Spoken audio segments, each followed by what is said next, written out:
11절까지는 말씀입니다. 마태복음 7장 7절에서 11절.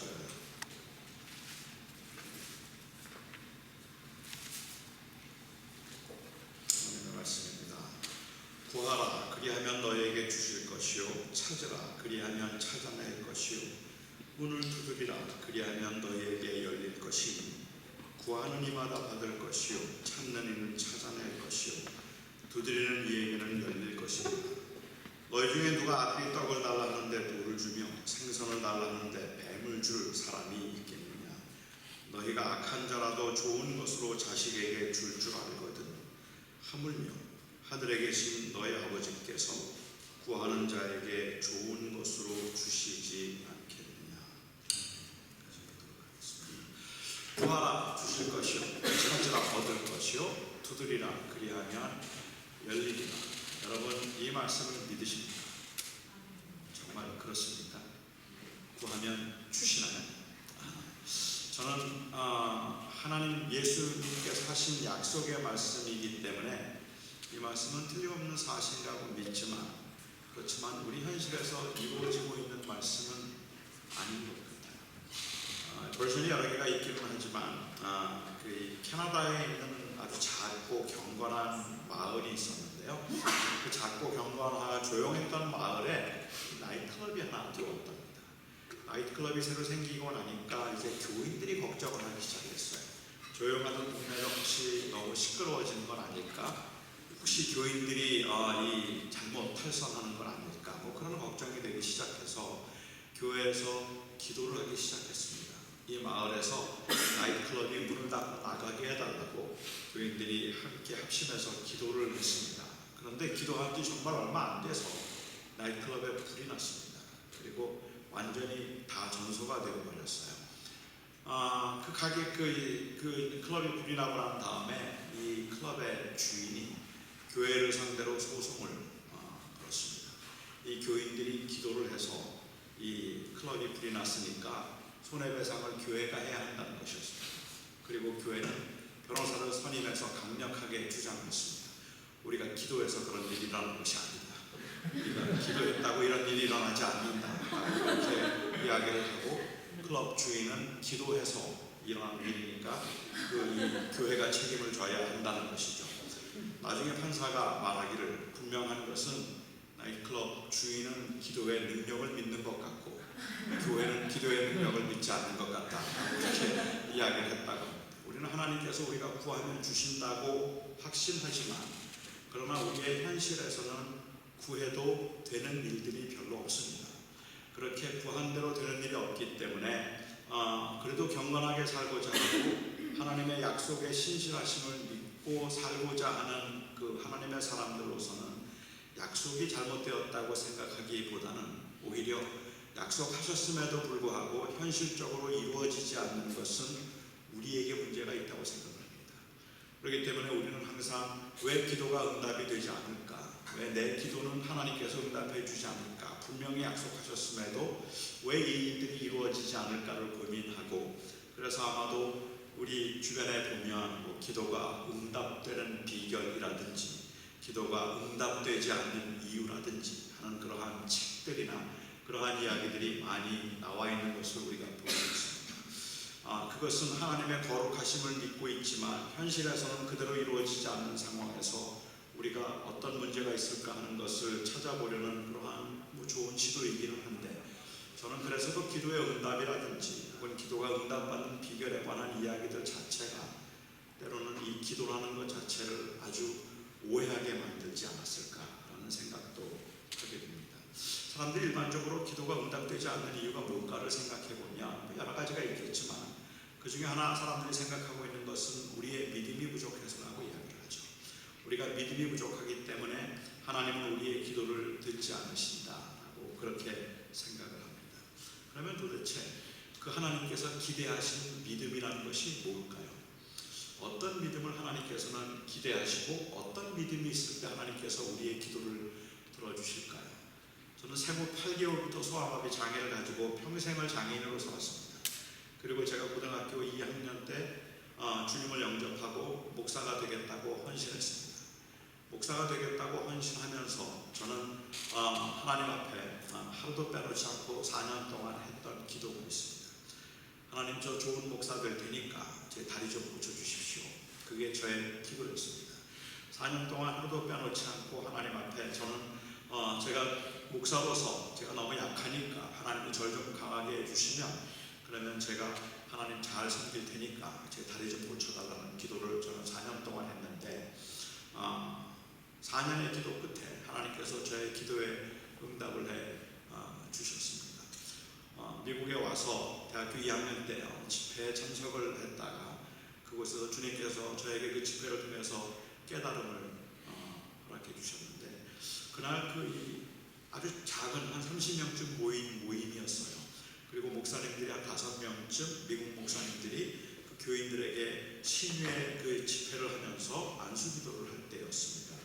저도 이제 그곳에 참석을 했는데 한 목사님이 저를 위해서 정말 정성껏 기도를 해주는데 저는 그게 너무 감동이었어요. 사실 이제 한국 교회 신유 집회도 한 2번 참석을 했었는데 갈 때마다 불편하다. 너무 인위적인 것 같고 너무 이렇게 감정을 띄워서 이 매니플레이티브한 것이 좀 마음에 들지 않아서 뭐 하나님이 꼭 이렇게 하셔야 되나 뭐 그런 생각이 들면서 정말 이제 거기를 가진 않았는데 근데 그 집회에서는 아주 조용히 저를 위해서 정성을 다해서 기도해 주는데 너무 편안하고 좋았습니다. 그런데 집회가 그 안수가 끝나고 난 다음에 한 목사님이 설교를 하시는데 그 설교가 제 마음을 완전히 뒤집어 놓았어요. 제 속에 있는 분노가 다시 끌어오르는 것 같은 느낌이었는데 뭐 설교가 그렇게 대단한 것도 아니고 사실 어찌 생각하면 그냥 단순하게 늘 들을 수 있는 말 믿음으로 기도하면 무슨 병이든지 다 낫는다. 근데 그 말을 듣는데 왜 그렇게 화가 납니까?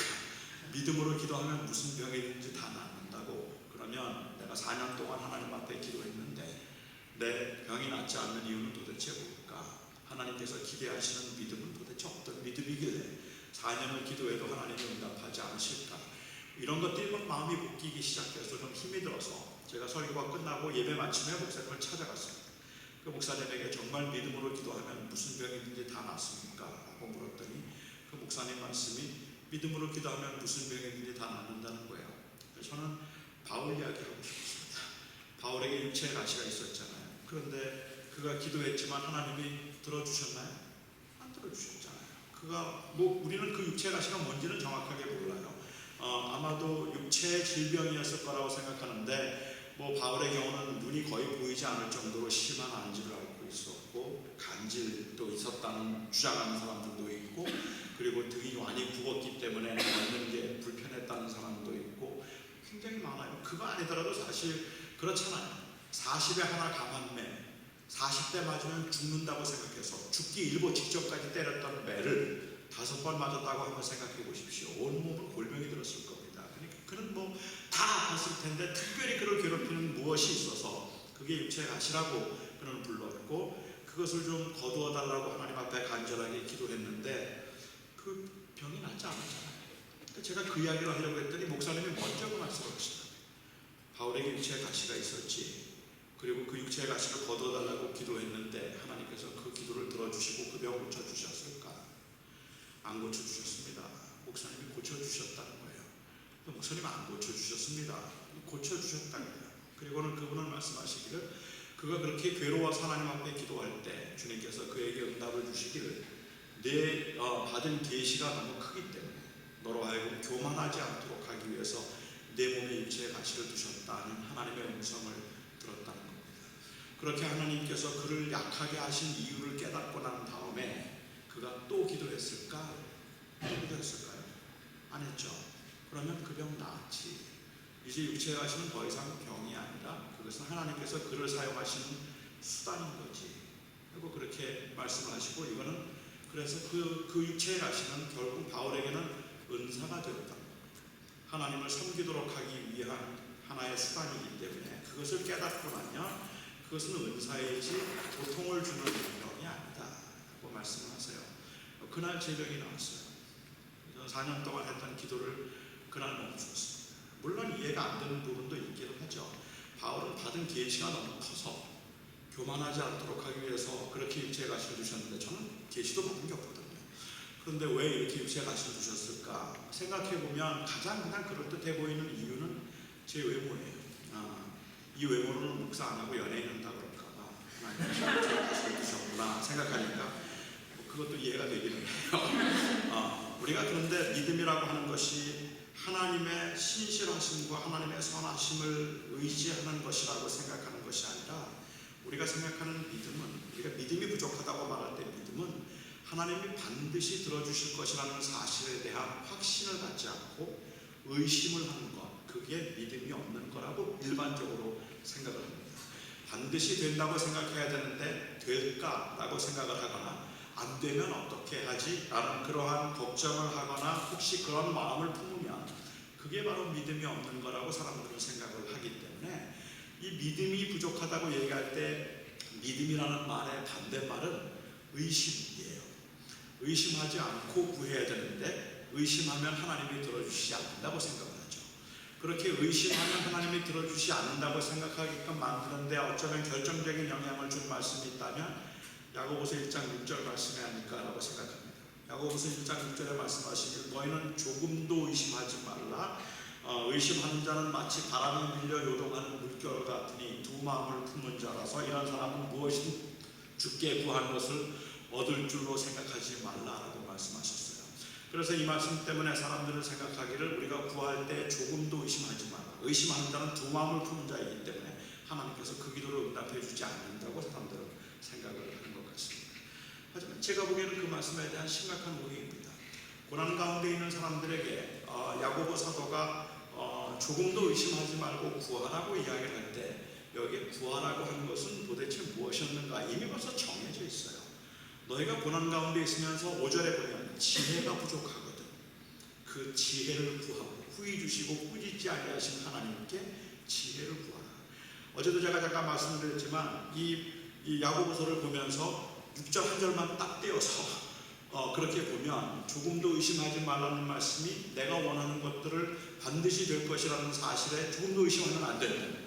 남편이 병이 들어서 병원에 입원해 있는데 하나님께서 혹시 데려가시지 않을까? 안 고쳐주시면 어떡하지? 그런 생각조차 불순해서 하나님이 이거 생각 때문에 안 들어주실 것이라는 그런 마음 때문에 불안하면서도 꼭 고쳐주신다는 때로는 거짓된 평안을 우리는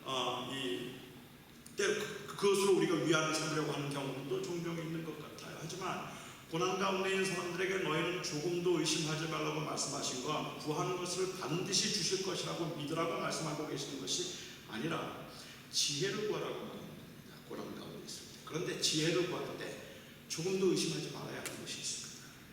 17절, 18절 말씀들을 보면 의심하지 않아야 할 것은 바로 하나님의 선하심입니다. 고난 가운데 있으면서 하나님의 선하심을 조금도 의심하지 말고, 혼란 가운데 있지만 하나님은 틀림없이 선하신 분이라는 사실을 의심하지 말라. 그거 의심하면 다 잃어버린다, 다 놓친다. 그러니까 의심하지 말라. 이 말씀을 하셨는데 이 말씀이 마치 우리는 의심하지 않고 반드시 된다고 생각하고 꼭 이루어질 것이라고 믿는 걸, 그걸 믿음이라고 생각을 하죠. 이런 경우에 믿음이라는 것은 정신통일입니다. 된다, 될 것이다. 그런데 자꾸만 될까? 그러면 의심하기 물러갈지어다. 처음부터 다시 보도록 하나님 주실 줄로 믿습니다. 주셔서 감사합니다. 그게 믿음이라고 생각합니다. 마음에 드는 자매가 있으면 하나님 앞에 기도해야죠. 하나님 그 자매 주시옵소서. 그런데 나한테 눈길도 주지 않는 그 자매를 정말 하나님께서 주실 거 의심이 생겨요. 그러면 의심막이 물리쳐야죠. 물리치고 다시 하나님 주실 줄로 믿습니다. 그 자매를 저에게 주신 줄로 믿습니다. 그리고 찾아가서 그 자매에게 이제 자매는 그대는 내 것이다. 내가 기도를 시작했으니 하나님이 반드시 들어주실 것이다. 이야기를 하면 교회에서는 참 믿음이 좋은 청년이라고 말하고 세상 사람들은 스토커라고 보통 이렇게 부르기도 합니다. 그게 믿음이 좋은 겁니까? 저는 그건 아니라고 생각을 해요. 그런데도 우리는 우리가 구한 것들을 조금도 의심하지 말아야 된다는 생각을 하죠. 어느 할머니가 교회 가셨다 은혜를 받았습니다. 목사님 설교 가운데 겨자씨만한 믿음만 있어도 이 나무더러 뽑혀 바다에 던지우라 하면 던지우리라는 말씀을 듣고 마음에 감동을 받았어요. 그래서 할머니가 돌아와서 기도를 하기 시작했습니다. 집 앞에 사과나무가 있는데 이 사과나무가 전경을 가리는 거예요. 그래서 이 나무가 뒤뜰로 옮겨지게 해달라고 기도를 하기. 그날 밤에 하나님 저 사과나무가 뒤뜰로 옮겨지게 해주세요 라고 그렇게 간절하게 기도했습니다. 믿음이 있었기 때문에 겨자씨만한 믿음만 있다면 있어도 이 나무더러 뽑혀서 바다에 던져라면 던진다는 믿음이 있으니까 기도를 했어요. 그리고 아침에 일어나고 왔습니다. 옮겨졌을까요? 여러분들 믿음이 없잖아요. 안 옮겨졌어요. 할머니가 마음의 상처를 받았습니다. 내가 이렇게 믿음이 없다는 말인가? 목사님 찾아가서 물었습니다. 아저씨만한 믿음만 있어도 나무더러 뽑혀서 바다에 던지라면 던진다고 했는데 어째서 사과나무가 옮겨지지 않았습니까? 목사님이 잠시 생각하더니 그 할머니에게 여쭙어요. 아침에 일어나서 앞둘러 가셨습니까? 뒤둘러 가셨습니까? 앞둘러 갔죠. 의심하셨네요. 그 나무를 보기 위해서 뒤둘러 가야지 앞둘러 가니까 응답이 안 되죠. 정말로 그런 건가요? 이렇게 흔들리지 않은 정신통일 이런 것들이 우리가 믿음이라고 불러도 될까? 저는 아니라고 생각해요. 믿음이라는 것은 하나님의 신실하심에 대한 신뢰이고 그 하나님의 신실하심에 대한 신뢰이기 때문에 우리는 그 앞에서 끊임없이 의심해야 돼요. 이게 과연 이렇게 구해도 될까? 아니면 이게 하나님의 원하심일까? 우리는 끊임없이 반문해야 되고 끊임없이 의심을 해야 되는 거죠. 그렇기 때문에 그것 자체를 믿음이 없다고 말하는 게 아니라 그 모든 이게 정말 이게 맞는 걸까라는 기도 가운데 하나님의 선하심과 나를 사랑하신 하나님의 사랑에 대한 의심을 하지 말라는 게 오늘의 말씀이지 무엇이든지 정신통일하면 된다는 뜻은 아니라는 말이죠. 두 번째로 사람들이 우리의 기도가 응답되지 않는다고 이야기할 때 그 이유 중에 하나를 어떤 사람들은 정성이 부족해서라고 생각을 하죠. 아직 기도가 차지 않았다. 그래서 기도의 수를 채워야 하는데 그 기도가 아직 차지 않았기 때문에 하나님께서 우리의 기도를 응답하지 않으신다고 조금 더 열심히 기도하고 그러면 하나님께서 그 기도를 응답해 주실 것이라고 이야기를 하기도 합니다. 그 사람들은 40일 정해서 금식 기도를 하기도 하고 뭐 새벽 기도를 하기도 하고 철야 기도를 100일 동안 철야 기도를 하기도 합니다. 저는 그 간절함 때문에 하나님 앞에서 지속적으로 기도하고 40일을 정하고 100일을 정해서 하나님 앞에 기도하는 그 마음은 아름답다고 생각합니다. 그것은 우리의 간절함에 대한 표현이에요. 그건 하나님의 은혜를 방망하는 마음 때문에 하는 것이기 때문에 저는 기도는 어쩔 수 없이 반복이라고 생각하고 그래서 그 기도는 정한 시간 동안을 시간을 정해서 하나님 앞에 기도하는 그 모습들은 아름답다고 생각을 하지만 그렇지만 그렇게 하는 의도가 기도의 수를 채워야 하기 때문에 하나님 앞에 정성을 보여야 한다고 생각을 한다면 그것은 이방인들이 가졌던 생각하고 흡사하다고 볼 수 있습니다. 예수님께서도 이방인들의 그 기도에 관해서 말씀하시면서 너희는 기도할 때 중언부언하지 말라 말씀하셨습니다. 이방인들은 많이 구해야 얻을 줄 알거니와 하나님께서는 너희가 구하기 전에 너희에게 있어야 할 것을 미리 아십니다. 여기에 중언부언하지 말라는 건 무슨 말씀일까요? 기도하면서 자꾸만 한 말 반복하는 거. 저는 그건 중언부언이 아니라고 생각해요. 한 말을 또 하고 한 말을 또 하는 건 간절함이기도 하고 진실함이기도 합니다. 여러분 진짜 고난 앞에 서면요 기도가 안 나와요. 제가 아는 한 권사님이 기도를 정말 열심히 하시는 분인데 아들이 심장마비로 코마에 들어갔어요. 그 코마에서 이제 뇌사 상태를 판정하는 그 기간 동안에 이분이 했던 기도, 그렇게 기도를 잘하시고 새벽마다 기도하시는 분인데 두 마디밖에 못해요. 하나님 잘못했습니다. 하나님 살려주세요. 한 시간 내내 잘못했어요. 하나님 살려주세요. 하나님 살려주세요. 잘못했어요. 살려주세요. 그 말만 해요. 그 기도를 보면서 중언부언이라고 말하는 사람은 아무도 없어요. 이거는 그야말로 그 간절함의 표현이라고 볼 수 있을 것 같습니다. 중언부언이라는 말은 사실 우리가 좀 다르게 번역하면 babbling 번역됐는데 meaningless repetition이에요. 의미 없이 반복하는 거죠. 그러니까 하나님 그것을 이루어 주세요라는 기도를 마치 로서리를 돌리는 거죠. 하나님 들어주세요. 하나님 들어주세요. 하나님 들어주세요. 하나님 100번 했다. 하나님 들어주세요. 하나님 들어주세요. 하나님 들어주세요. 200번 했네. 1000번만 하면 하나님이 들어주실 거야 라고 생각을 한다면 주님께서는 그거 하지 말라는 거예요. 하나님은 이미 벌써 너희 몸속에 너희가 필요한 것을 알고 계시는 하나님께서 그렇게 기도 많이 해야 들으시는 분이 아니시라서 하나님은 정성을 보여야지 기도를 들어주시는 분이 아니시다라고 이야기를 합니다. 그런데 이 기도가 정성을 보이는 거라는 것은 우리 의식 속에는 굉장히 깊이 뿌리내려 있는 생각이고 아마도 사람들이 그렇게 생각하는데 영향을 준 말씀이 있다면 누가복음 18장 될 겁니다. 누가복음 18장에서 주님께서는 비유를 말씀하시면서 한 마을에 한 도시에 아주 불의한 재판관이 있었고 그리고 원한이 있었던 불쌍한 과부가 있었습니다. 이 과부는 원한이 있었는데 너무 억울해서 이 원한을 좀 들어달라고 이 재판관을 찾아가죠. 그런데 이 재판관은 주님의 비유에서 강조하신 것처럼 그런 불의한 사람입니다. 그런 악한 사람입니다. 악한 사람이기 때문에 그렇게 구하는데도 듣지 않아요. 아무리 와서 강청을 해도 듣지 않습니다. 자꾸만 찾아가죠. 그렇게 강청을 했습니다. 그랬더니 나중에 재판관이 생각하기를, 그런 악한 자이기 때문에 생각하기를, 내가 하나님을 두려워하지 않고 사람을 무시하지만 이 과부의 원한을 들어주지 않으면 자꾸 찾아와서 나를 귀찮게 할 터이니 내가 들어주리라 하고 들어주었다고 했습니다. 하물며 하늘에 계신 너희 아버지께서 너희의 원한을 들어주시지 않겠느냐. 우리는 이 비유를 보면서 그래, 이것도 하나님도 우리가 자꾸만 강청하면 하나님은 우리 기도를 들어주실 수밖에 없을 거야 라고 그렇게 생각하게 만들죠. 그래서 이 악한 재판관의 비유를 보면서 이 재판관을 일종의 컴패리슨으로 해석을 하는 경향이 있다라는 말입니다. 여기 악한 재판관이 있었다. 그리고 불의한 과부가 있었어. 그가 너무 억울했기 때문에 자꾸만 재판관을 찾아가서 자꾸만 그 졸랐지. 그러니까 나중에 귀찮아서 좀 들어줘야지 하고 들어주었잖아. Likewise, 이처럼 너희가 하나님 앞에 간청해서 기도하면 하나님은 너의 기도를 들어주신다. 그렇게 해석을 하고 나면 하나님은 악한 재판관보다 더 악해져요. 불의한 재판관보다 더 불의한 하나님이 되어버린단 말입니다. 우리는 3년도 해요. 우리는 5년도 했어요. 안 들어주셨어요.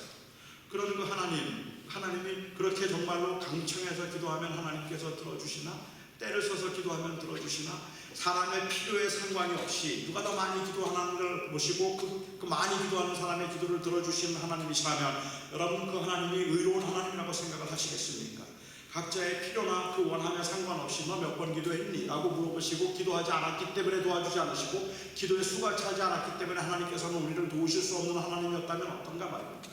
이 비유는 사실은 컴패리슨이 아니라 컨트라스트입니다. 주님께서는 이 불의한 재판관과 다르다는 이야기를 하고 계시는 겁니다. 이건 못됐지. 그래서 그 사람이 억울했는데도 불구하고 안 들어줬다. 나중에 귀찮아서 들어줬어. 하지만 우리 하나님은 우리의 신음까지도 들으시는 분이지. 그 7장에서 대환난과 그리고 고난에 관한 말씀을 하시고 난 다음에 이 비유를 통해서 주님께서 하시는 말씀은 너희들의 기도, 너희들의 신음 중에 하나도 하나님이 듣지 않으시고 땅에 떨어진 건 없다. 하나님은 그 모든 기도를 듣고 계십니다. 우리가 응답이라는 것은 내가 원하는 대로 이루어졌다는 관점에서 보기 때문에 우리는 기도가 응답이 안 됐다고 말하는 것이지만, 우리가 기도를 하면서 답답한 것 중에 하나는 하나님이 내 기도를 들으셨을까 하는 것이 정말로 답답함인데, 그래서 그 기도가 상달되어서 하나님이 내 기도 좀 들어주셨으면 좋겠다는 마음 때문에 부르짖 기도하고 몇 번씩 기도 그렇게 반복해서 기도를 하기도 하는데, 주님께서 이 비유를 통해서 말씀하시는 것은 하나님은 내 기도 다 듣고 계시다. 억울한 가운데 하는 기도, 내가 원하는 대로 이루어지진 않겠다. 하나님의 뜻과 하나님의 계획과 경륜이 있겠지만 내 기도는 땅에 떨어지지 않는다. 그것이 바로 주님께서 가르쳐 주신 그 비유의 핵심이지, 많이 기도하면 들어주신다는 의미는 아니라는 말이죠. 어떤 분들은 이야기합니다. 기도가 응답이 안 되는 이유는 정성이 부족해서, 기도가 응답이 안 되는 정욕으로 쓰려고 잘못 구하기 때문에 그렇게 기도가 응답이 안 된다라고 이야기를 하기도 합니다. 정욕으로 쓰려고 잘못 구했기 때문에, 그러면 어떻게 기도하는 게 정욕적인 기도가 아닌 거죠? 일반적으로 사람들은 우리가 일상에 필요한 것들을 위해서 기도하는 건 정욕이라고 생각해요. 그리고 하나님의 나라를 위해서 구할 때만 하나님께서 그 기도를 들어주신다고 생각하는데, 하나님의 나라라고 하는 것이 사실은 너무 지나치게 종교적인 것으로 국한되어 있기 때문에 교회적인 것들이 하나님의 나라라고 생각하죠. 여러분들의 사업이 잘 되기를 위해서 구하는 건 정욕적인 기도이지만, 그 사업이 잘 되어서 헌금을 해서 건축을 할 수 있도록 기도하는 건 그건 정욕이 아니라고 생각을 한다는 말입니다. 그러다 보니까 자꾸 하나님 앞에서 내 기도가 정욕적인 기도가 아닌 것처럼 보이려고 애를 쓰기도 하는 것 같아요. 하나님, 이번에 저 사업 잘 되게 해주시면 제가 단기 선교합니다.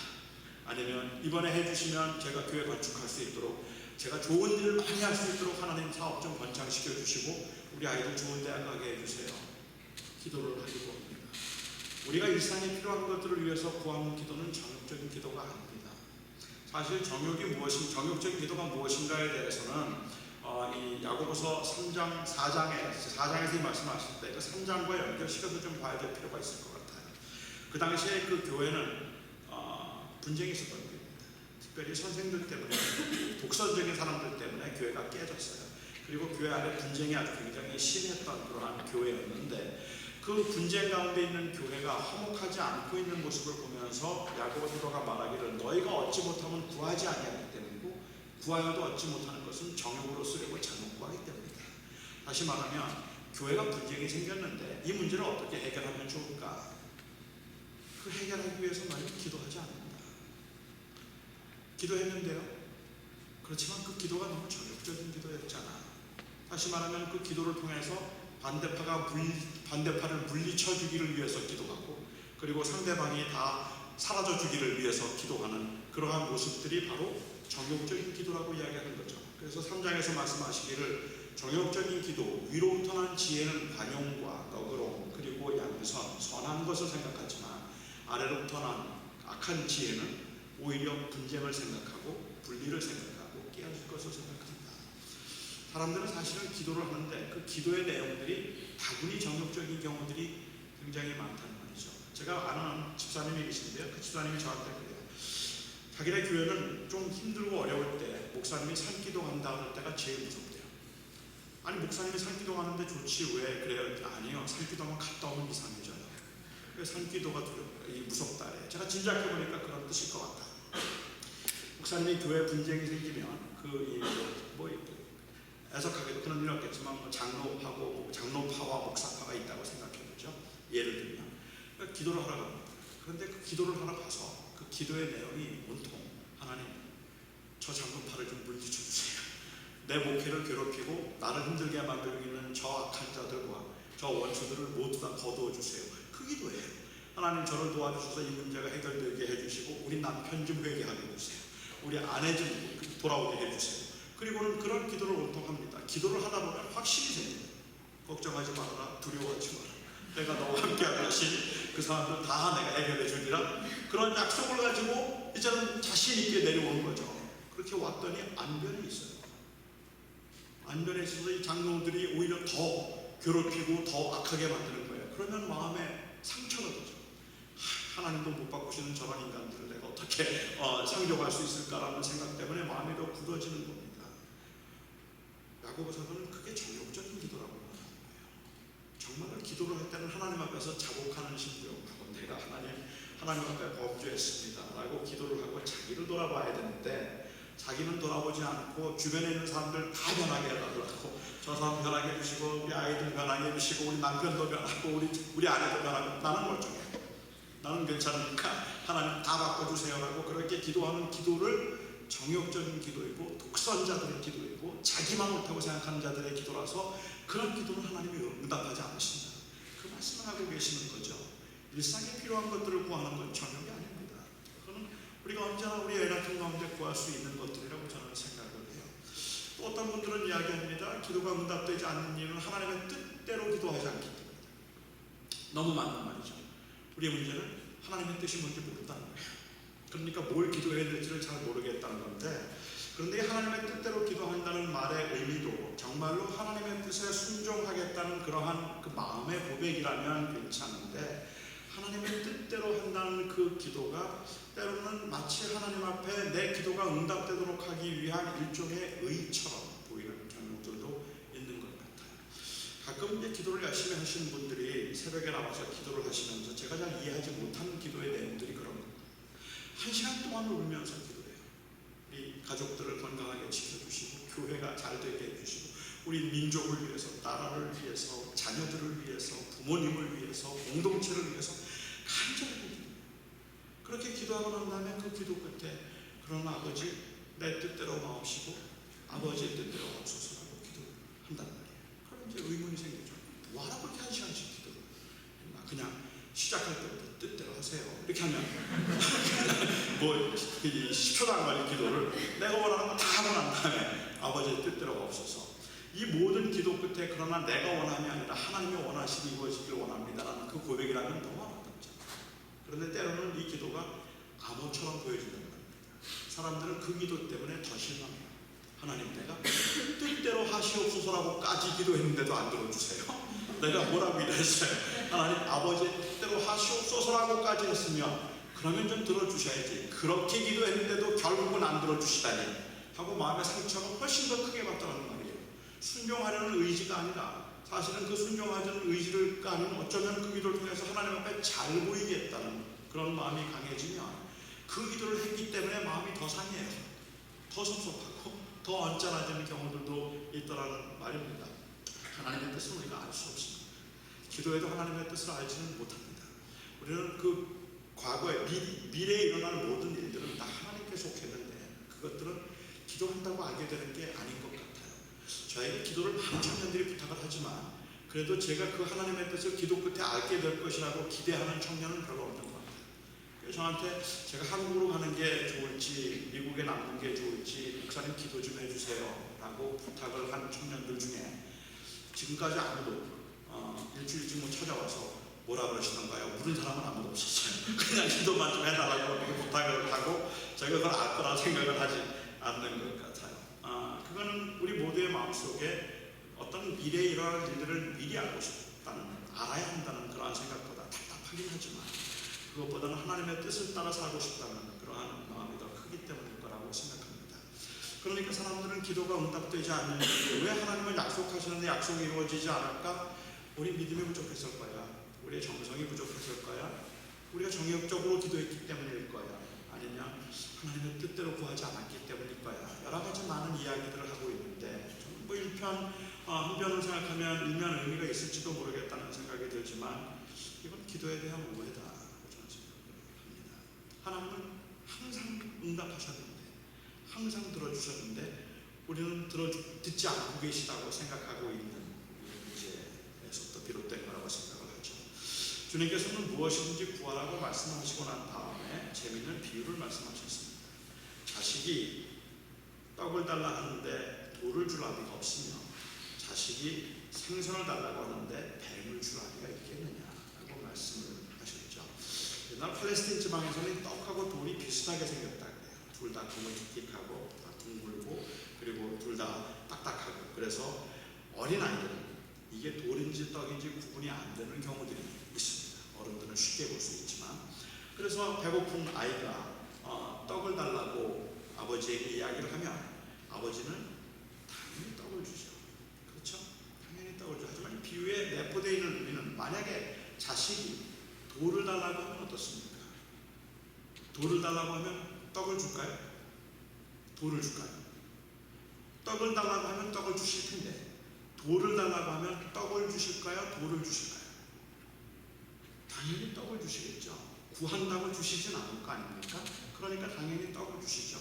돌을 먹겠다고 돌을 달라고 하는데 그게 떡인 줄 알고 돌을 먹겠다고 달라고 하는데 돌을 줄 아버지가 있을까요?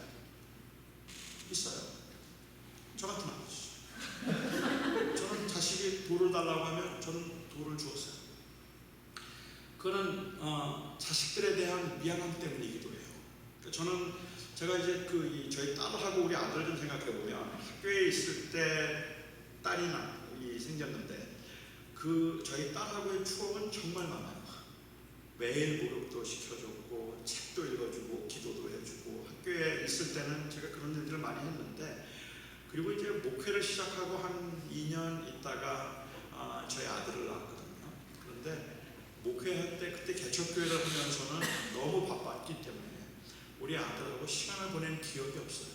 이 큰아들은 제가 목욕을 시켜준 기억도 별로 없고 기도를 같이 해준 기억도 별로 없을 만큼 굉장히 바빴던 것 같아요. 바쁘게 살다 보니까 이 아이들에 대한 미안한 마음 저에게는 굉장히 강했습니다.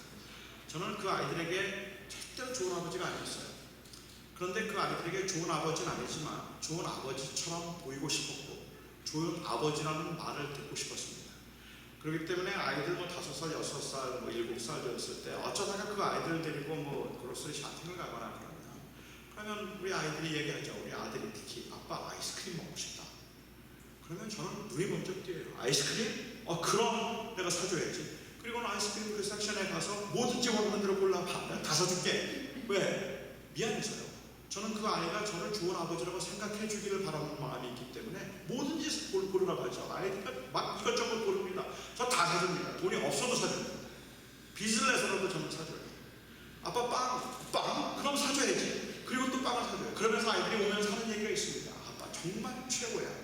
엄마는 안 사줘. 엄마는 안 사주는데 아빠는 진짜 최고야. 저는 그러면 그게 굉장히 뿌듯하죠. 그래 됐다. 그리고 집에 들어가면 제 아내가 난리가 납니다. 제 아내가 난리가 납니다. 이거 다 먹고 애들 죽으면 좋겠느냐니 도대체 아이들 생각을 하고 있느냐, 아이들이 건강을 생각하고 이런 걸 사왔느냐, 도대체 이런 걸 사주면 어떻게 하느냐, 사다른 걸 다 사주는 아버지가 어딨냐고 막 난리가 났습니다. 제 아내의 궁극적인 관심은 아이들의 웰빙입니다.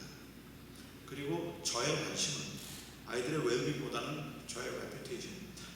저는 아이들이 저를 좋은 아버지라고 생각해 주기를 바라요.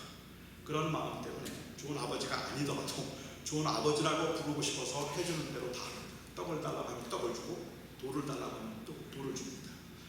하나님께서 만약 하나님의 이름을 원하셨다면 우리의 웰빙보다는 오히려 하나님의 어떤 분이라는 좋은 하나님 달래는 다 주는 분이야. 만약에 그걸 원하셨다면 돌이든 떡이든 다 주실 수 있는 분이 하나님이십니다. 하지만 우리 하나님은 웰빙을 원하시는 분이 아니라 그 많은 오해 가운데도 우리에게 좋지 않은 것은 안 주시려고 그렇게 끝까지 고집하셨던 그것도 하나님의 선하심이라는 말입니다. 그러니까 떡을 달라고 하면 떡을 주시지만 우리 하나님은 돌을 달라고 하면 떡을 주세요. 그러면 안 구하든 주실까요? 안 구하면 어떻습니까? 고집이 세서 떡을 달라, 배고픈데도 떡을 달라고 그러지 않는 거예요. 그러면 떡을 달라고 하지 않으면 좋은 아버지라면 떡을 줄까요? 안 줄까요? 안 줄까요? 주죠. 근데 준다고 하는데 좀 망설임이 사람들에게 있어요.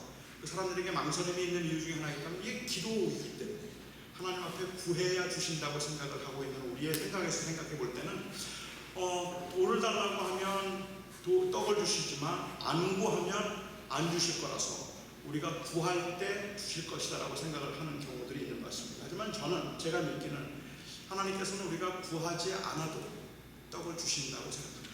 우리에게 필요한 것들을 하나님께서는 주셔서 우리에게 주시는 것들이 전부가 다 사실은 우리가 구하는 것들이 아닙니다. 저는 지금까지 제가 살면서 기도하면 기도를 하도록 만들기 위해서라면 기도를 해야 하나님께서 들어주신다고 말하고 싶지만 저의 삶의 경험에서 생각해보면 제가 지금 누리고 있는 그 많은 좋은 것들 사실은 기도의 응답이 아닙니다. 저는 때로는 제가 교만해서 기도하지 않았고 때로는 제가 게을러서 기도하지 않았고 때로는 저의 무심함 때문에 전 기도하지 않은 적들이 많아요. 그런데도 하나님께서는 저에게 주셨어요. 그러니까 제가 지금 정말 감사하다고 생각하는 것들이 다 기도의 응답은 아니라는 말입니다. 어느 때는 교만해서 기도하지 않는 경우들도 있죠. 옛날에 제가 청년 때는요, 이 배우자를 위한 기도가 굉장히 유행이었던 때가 있었습니다. 그래서 배우자들을 위해서 이건 중요한 일이니까 배우자를 위해서 기도하라고 그렇게 가르치기도 하고, 그래서 배우자들을 위한 기도를 아주 구체적으로 한다고 해서 100가지 기도의 제목들을 적어놓고 막 기도를 하는 그런 경우들도 있었는데, 많은 청년들이 배우자를 위해서 기도를 하는데 저는 배우자를 위해서 기도한 적이 한 번도 없습니다.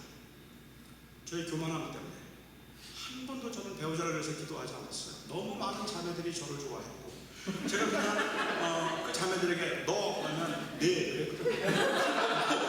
그런데 제가 무슨 기도를 그렇게 하겠어요? 기도 안 했죠. 그냥 하나님께서 원하는 사람하고 난 결혼할 수 있을 거야 라고 생각을 하고 기도도 한 번도 안 한 이 교만한데 제 아내는 저에게 있어서는 최고의 선물입니다. 기도의 응답이 아니라 하나님께서 하나님의 섭리 가운데 저를 위해서 준비한 사람이었습니다. 제가 좀 문제가 좀 생겼어요. 그렇죠? 떡을 구하면 떡을 주시고 돌을 구해도 떡을 주시고 안 구해도 떡을 주신다. 그럼 왜 기도해요? 기도를 왜 했죠? 그게 문제인 것 같아요. 저는 바로 그것이 기도에 대한 오해였다고 저는 생각합니다. 기도는 하나님께서 우리에게 필요한 것들을 채워주시는 것이 궁극적인 기도의 목적이 아니라 우리가 기도를 통해서 하나님께서는 우리의 필요를 채워주기도 하시지만 그 필요를 채워주시는 기도를 통해서 채워주시는 것조차도 궁극적인 방법이나 목적이 아닌 사실은 수단의 일종이라는 말이죠. 우리에게서도 궁극적인 것은 하나님이 우리의 아버지가 되시는 사실을 우리들에게 알게 하시는 것이고, 그것을 붙들고 살아가도록 하는데, 때로는 기도의 응답을 통해서, 때로는 기도가 응답되지 않는 것을 통해서 하나님께서는 하나님의 아버지 되심을 경험하며 하나님과 교통하도록 하기 위한 것이지, 기도라는 것을 하나님께서는 마치 어떤 창고지기가 혹은 알라딘에 나오는 지인처럼 우리에게 필요한 것들을 하나님의 뜻에 딱 맞추어서 기도함으로 원하는 것을 찾아내어서 이 삶을 조금 더 편안하게 살도록 만들기 위한 그런 수단에서 하나님이 기도하라고 하신 게 아니었다고 생각합니다. 결국은 기도의 목적은, 우리는 필요한 것들을 가지고 하나님 앞에 기도하지만 그 기도를 통한 궁극적인 목적은 하나님을 아버지로 경험하고, 하나님을 경험해서 하나님의 아버지 되심을 고백하며 그 하나님을 붙들고 살아가는 것을 의미하는 것이지, 필요한 것들을 체험받는 수단으로 하나님이 기도를 말씀하시는 게 아니었다 말이죠. 제가 신학교에 있을 때 신학교 교수 중에 한 분이 닥터 그린웨이라고 하는 분이 계셨습니다. 그린웨이는 멕시코에서 한 12년 동안 선교를 하셨다는 분인데, 그분이 멕시코에서 일어났던 일을 한번 저희들에게 나누신 적이 있었어요. 멕시코에 선교를 할 때였는데, 한 번은 저녁 좀 늦은 시간인데 누가 밖에서 문을 두드렸대요. 나가보았습니다.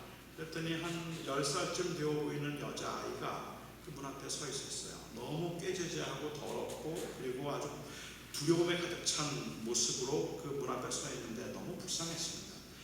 그래서 그린웨이가 그 아이를 집으로 들어오라고 했어요. 그리고 그 아이에게 어쩐 일이냐고 물었더니 그 아이가 아주 조심스럽게 말하기를, 자기 엄마는 자기가 3살 때 죽었고, 그리고 아버지는 알코올 중독자였는데 4개월 전에 알코올 중독자였던 아버지가 술이 취해서 자기를 샷건으로 쏘고 있다는 거예요. 그래서 이 아이가 도망을 나왔어요. 그 집에서 도망을 나와서 이 마을 저 마을 다니면서 쓰레기통을 뒤지기도 하고 구걸을 하기도 하고, 그렇게 흘러서 그 동네까지 와서 거기에서 그 집이 선교사의 집인 것을 알고 너무 배가 고파서 저녁 한 끼 얻어먹을 수 있을까 해서 용기를 내서 문을 두드렸다라고 그렇게 이야기를 했습니다. 너무 안 됐어요. 이 아이는 저녁을 한 끼 먹여서 보낸다고 될 문제가 아니라는 생각을 했습니다. 그래서 일단은 그 아이를 집에 머물도록 하고, 그리고 가족들이 의논을 했습니다. 그린웨이에게는 딸이 4이 있었는데, 그런데 이 아이를 그냥 내보낼 수가 없어서 가족들이 의논한 끝에 이 아이를 입양하기로 했습니다. 정식의 절차를 거쳐서 이 아이를 입양하기로 하고, 그렇게 입양을 결정하고 난 다음에 그 아이에게 이야기를 했습니다. 네가 괜찮다면 나는 너를 내 딸로 삼고 싶다.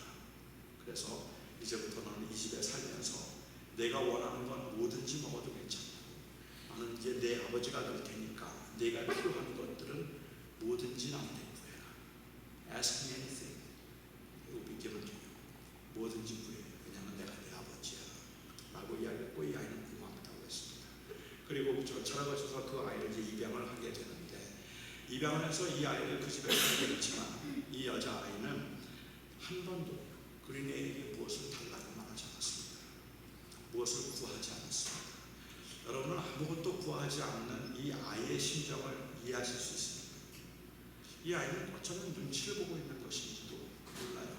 사랑을 몰라요. 그래서 구할 수 없었던 것인지도 모르겠다는 생각이 듭니다. 저는 이 아이의 심정을 조금은 이해할 수 있을 것 같아요. 저희가 아이가 3이 있는데 우리 막내 아들이 지금 이제 20살, 이제 다음 달에 20살입니다. 우리 막내 아들은 1살 되었을 때 한국에서 입양한 아들, 1살 되었을 때 한국에서 입양한 아들인데, 그런데 1살 되어서 왔는데 저는 1살이 되어도 아이들이 눈치를 보는구나 하는 생각을 그때 했었어요. 아마 한국에서 이 파스터 케어를 한 3번, 4번 옮겨다니면서 배운 어떤 생존 본능인지는 모르지만 아이가 울지를 않아요. 정말 순해요. 그래서 저는 하나님이 참 우리한테 순한 아이를 주셨다고 생각을 했는데, 이 아이가 시간이 지나도 3살이 되고 4살이 되고 말을 못해요. 저는 이 아이가 말을 못해서 혹시 자폐가 아닐까, 어떤 문제가 있는가 싶어서 검사도 받아보고 스피치 테라피도 받아보고 했는데도 여전히 말을 잘 못했습니다. 그래서 저는 이 아이에게 무슨 문제가 있는가라는 생각을 했었는데, 나중에 시간이 시간이 지나면서 이 아이가 눈치를 보고 있구나 하는 생각을 좀 더 하게 되었던 것 같아요. 또 그 아이가 5살쯤 되었을 때 형하고는 4살 차이니까 우리의 큰아들은 장난이 좀 심해요.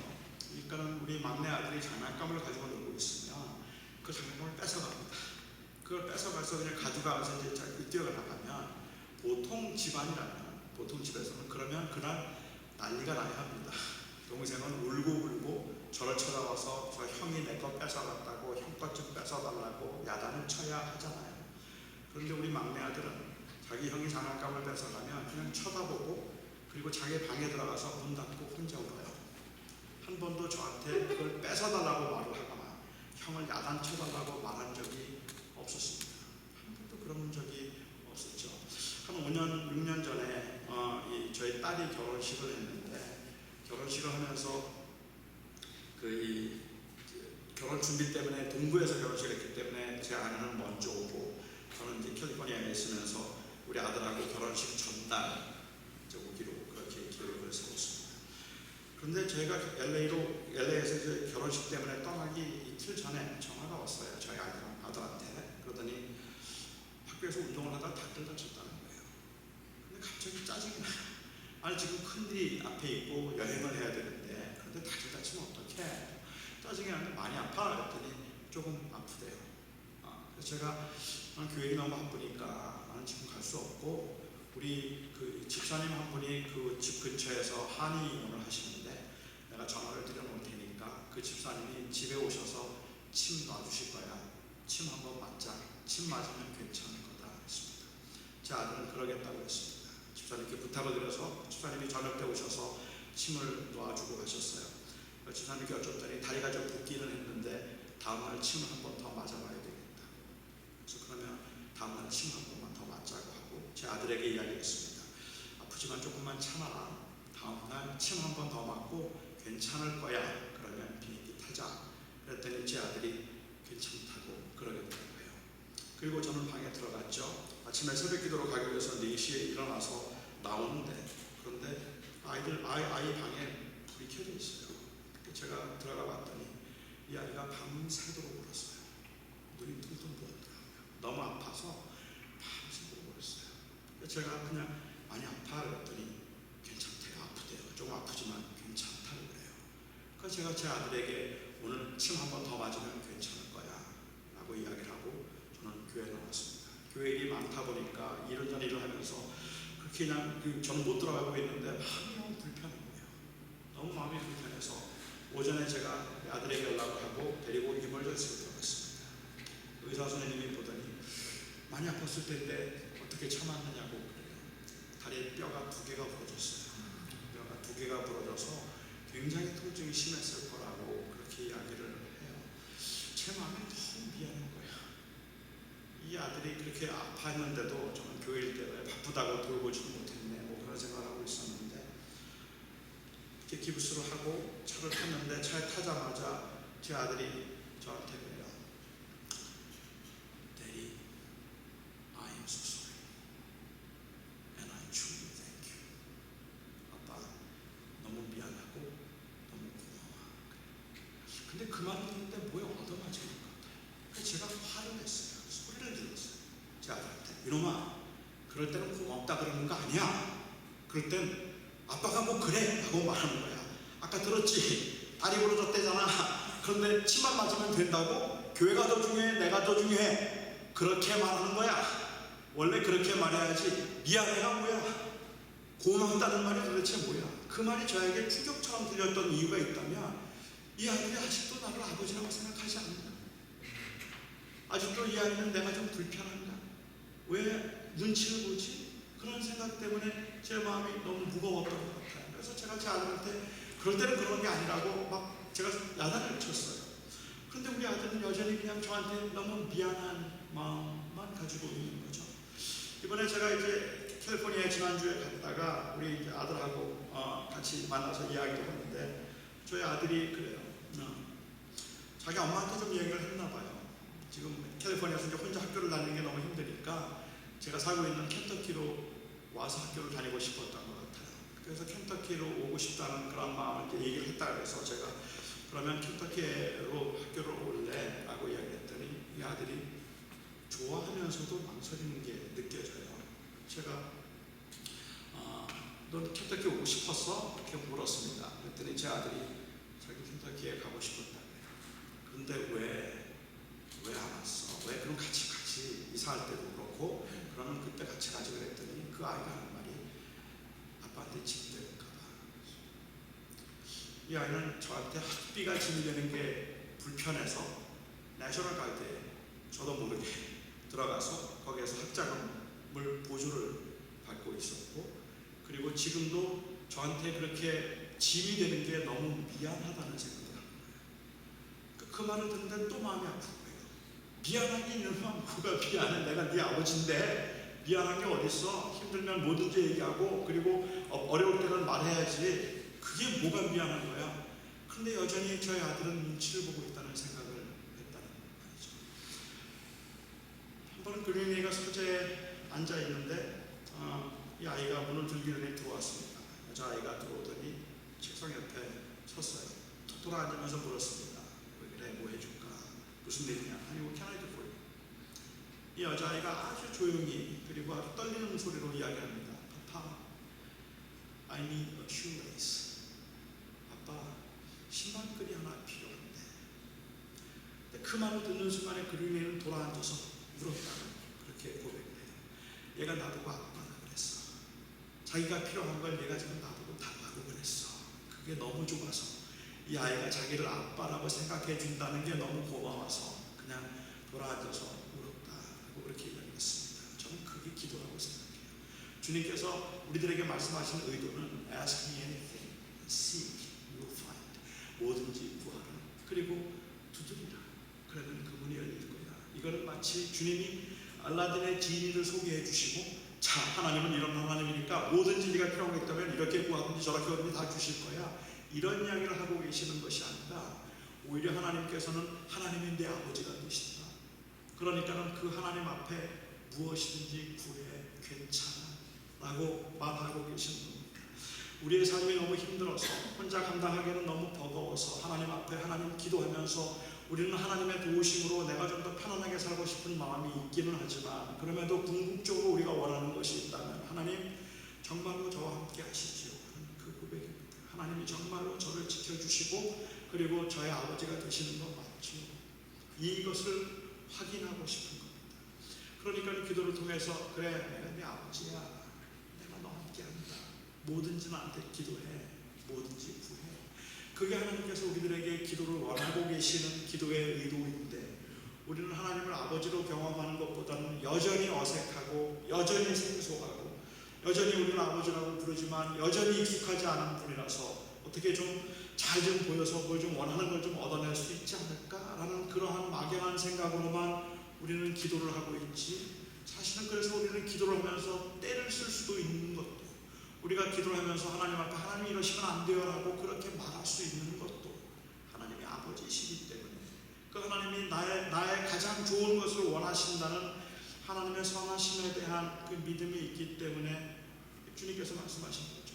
주님께서 결국 기도를 통해서 하신 말씀은 무엇인지 나한테 구하라, 그리고 내가 네 아버지인 걸 좀 알라, 그 말씀을 하셨고, 우리는 이 말씀을 오해해서 무엇이든지 나한테 구해라, 나한테 잘 보이면 내가 필요한 거 줄 수도 있는 그러한 능력의 하나님이라는 하나님을 창고지기, 이 스토리지, 이 매니저 정도로 우리는 하나님을 오해하는 경우들이 너무 많다고 생각하고, 그래서 기도의 응답에 관한 많은 이야기들이 하나님을 아버지로 경험하도록 하기보다는 오히려 어쩌면 하나님을 그냥 나의 도움에 필요한 분인 것을 채워주시는 분 정도로만 생각했기 때문에 그 하나님에 대한 실망이 이만저만이 아니에요.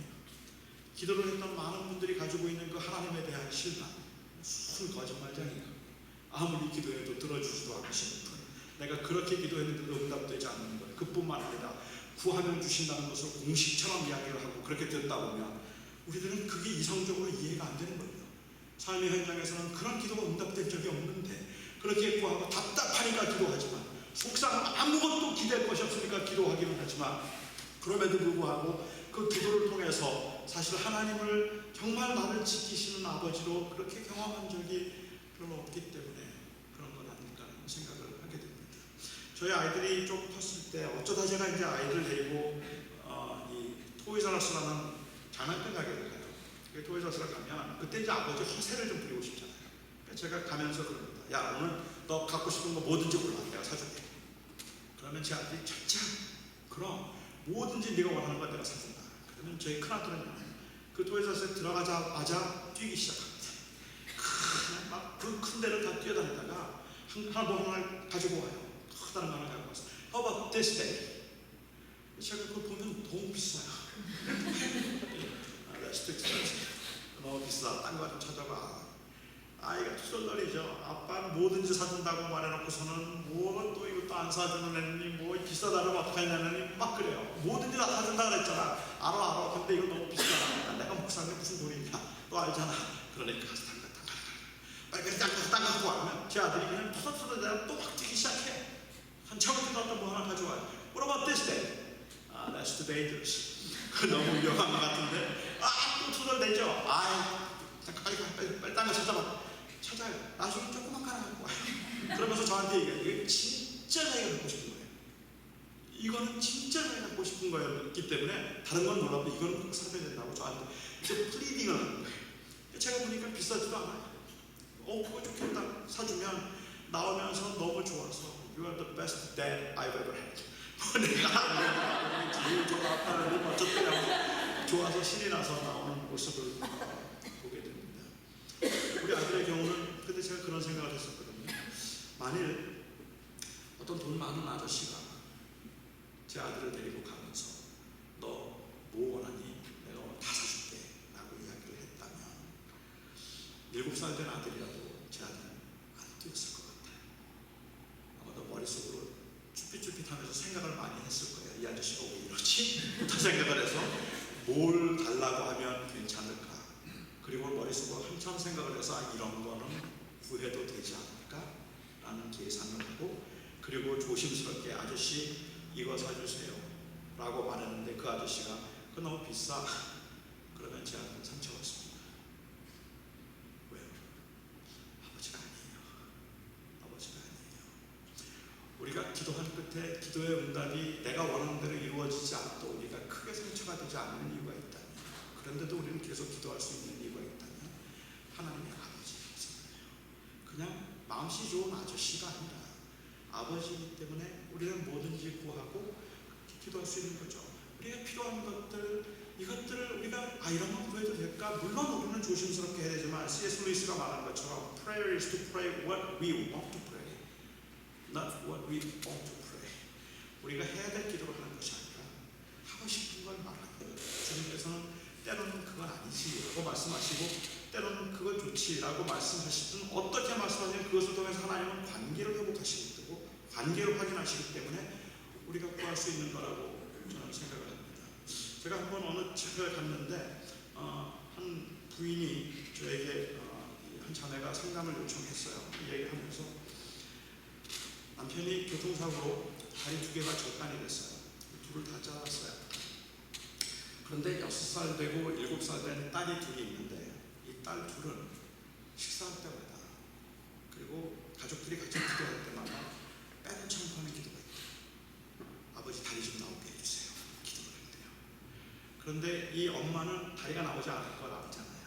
그래서 다리가 나오지 않을 걸 알고 있는 그 엄마 입장에서는 아이들이 저렇게 기도하다가 실망하면 어떻게 하지? 하는 그 생각이 너무 커서 저한테 물었던 질문은 이런 기도를 아빠 다리는 안 나와 그러니까 그건 기도하지 마 라고 말해주는 게 맞을까요? 아니면 그 아이들이 그냥 기도하게 내버려 두어야 될까요?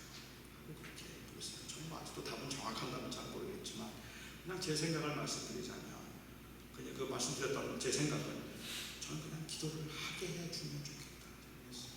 오히려 내가 원하는 것이 이루어지지 않는 걸 통해서도 그 아이들이 하나님을 더 경험하고 그리고 하나님과 함께하는 것을 경험할 수 있다면 기도는 꼭 내가 원하는 것이 이루어지는 것이라서 이루어질 것 같은 것들만 기도하는 그게 기도가 아니라 그냥 하나님을 경험하는 것이라면 그 아이의 간절한 소원과 마음을 하나님 앞에 아뢰는 것 너무 귀한 일이 아닙니까? 그러니까 나는 기도해도 괜찮을 것 같다는 생각을 했습니다.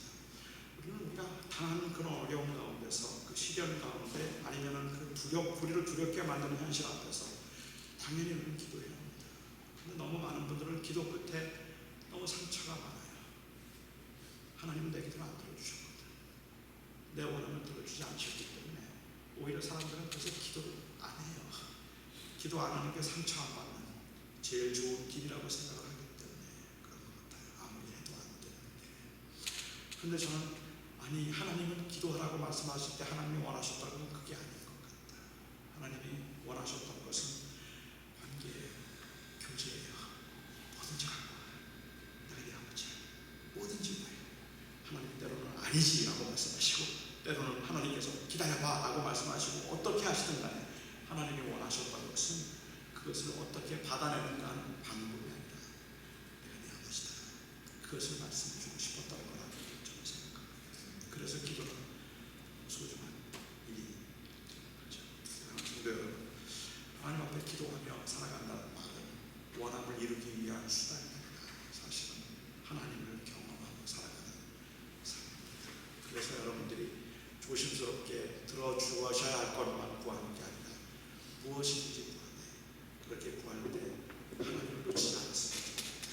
내 원함이 이루어지는 길이 아니라 하나님이 내 하나님인 것을 확인하고 싶고 그래서 때로는 환난의 길을 때로는 사망의 음침한 길을 걷고 싶고 그럴 때라도 다윗도 그리고 욥도 그리고 요셉도 사망의 음침한 골짜기를 지나가면서도 그들이 그렇게 부르짖고 기도하면서 확인하고 싶었던 것은 하나님 친구랑 함께 하십니까?